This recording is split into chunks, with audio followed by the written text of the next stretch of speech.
بعض لوگوں کا یہ موقف رہتا ہے کہ جب تک مسلمانوں کے باہمی معاملات درست نہیں ہوتے اس وقت تک خلافت کا قیام ممکن ہی نہیں۔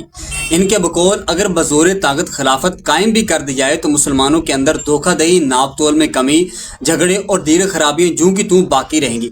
بظاہر یہ بات دل کو ہٹ کرتی ہے، دل کو لگتی ہے، لیکن اگر اس کو گہرائی سے دیکھا جائے تو حقیقت مختلف سامنے آتی ہے۔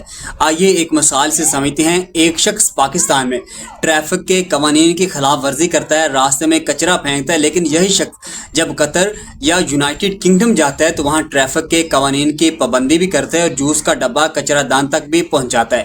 آخر کیوں؟ وجہ یہ ہے کہ وہاں ایک مضبوط چیک اینڈ بیلنس موجود ہے۔ یہی دراصل شریعت کا نظام ہے۔ اسلامی ریاست میں اگر کوئی شخص اللہ کے قانون کی خلاف ورزی کر کے ظلم کرتا ہے یا کسی کا حق مارتا ہے تو نظام خلافت کے تحت شریعت کا قانون حرکت میں آتا ہے۔ نبی اکرم صلی اللہ علیہ وآلہ وسلم نے عدل کا جو اعلیٰ تصور دیا وہی عملی صورت میں اس کا مقدمہ چلتا ہے اور ہر مجرم کو اس کے جرم کے مطابق سزا ملتی ہے۔ یہی وہ نظام ہے جس میں پیٹرول پمپ سے لے کر ریڑھی والے تک، تعلیمی اداروں سے لے کر حکمرانوں تک سب پر ایک ہی پیمانے کا چیک اینڈ بیلنس قائم ہوتا ہے۔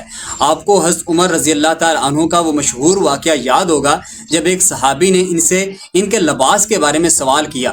یہ واقعہ اس بات کی روشن دلیل ہے کہ نظام خلافت میں سب پر احتساب ہوتا ہے، خواہ وہ عام فرد ہو یا حکمران۔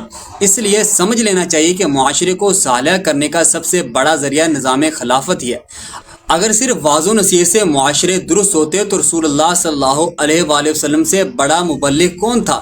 آپ صلی اللہ علیہ وآلہ وسلم کی فصاحت و بلاغت اور انداز گفتار کی مثال پوری کائنات میں نہیں ملتی، لیکن آپ صلی اللہ علیہ وآلہ وسلم نے صرف نصیحت پر اکتفا نہیں کیا بلکہ نظام شریعت اور خلافت قائم کر کے معاشرے کو درست کیا۔ اس لیے یہ کہنا کہ واض و نصیحت سے ہی معاشرہ سدھر جائیں گے محض ایک خوش فہمی ہے۔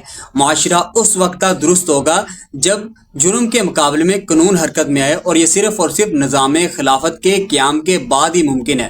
اب سوال یہ ہے کہ جب رسول اللہ صلی اللہ علیہ وآلہ وسلم اور صحابہ کرام رضی اللہ تعالیٰ عنہ اجمعین نے نظام کے قیام کو معاشرے کی اصلاح کا ذریعہ بنایا تو ہم کیوں صرف نصیحتوں پر اکتفا کیے بیٹھے ہیں؟ کیا ہمیں بھی وہی راستہ اختیار نہیں کرنا چاہیے جو ہمیں نبی صلی اللہ علیہ وآلہ وسلم نے دکھایا؟